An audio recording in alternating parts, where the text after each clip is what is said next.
Broken promises that lead to confrontations which are met with outright denial and a lack of responsibility. This is the reality which many First Nations people must face in regards to treaty violations. We are in an age of reconciliation. In fact, the Truth and Reconciliation Commission of Canada was officially established on June 2nd, 2008 and completed in December 2015. 2015? That's 16 months ago. If there was ever a time to take interest, it's now. We're in the center of something big. Yes, a big change is upon us, and this change is necessary if we're to keep our government accountable for allowing these violations. Even in contemporary times, violations are taking place in North America, impacting the lives of many First Nations communities. For example, the Barriere Lake community. What is it?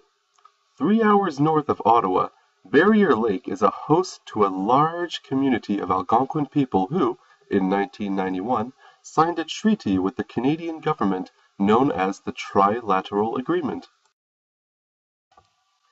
What's the treaty? The Trilateral Agreement allowed for the Algonquins of Barriere Lake to have co-management rights in regards to their lands and a percentage of the profits made from businesses conducted there.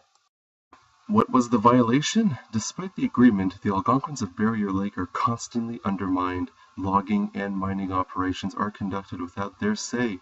This threatens their way of life, which is directly connected to their lands through traditional medicine, harvesting, craft making, trapping, fishing, and more. The people of Barriere Lake fear that unwanted business will one day threaten their livelihoods, such as with the Site C flooding in British Columbia. Site C flooding. What is it?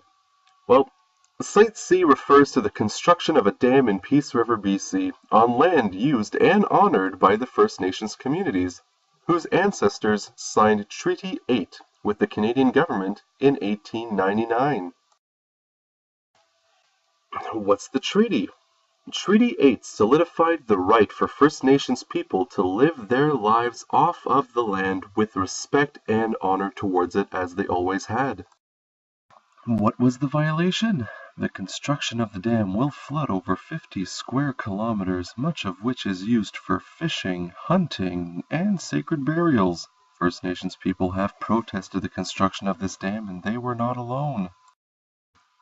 200 scientists protested as well, declaring that the project went against reconciliation, protection of the environment, and evidence-based decision-making.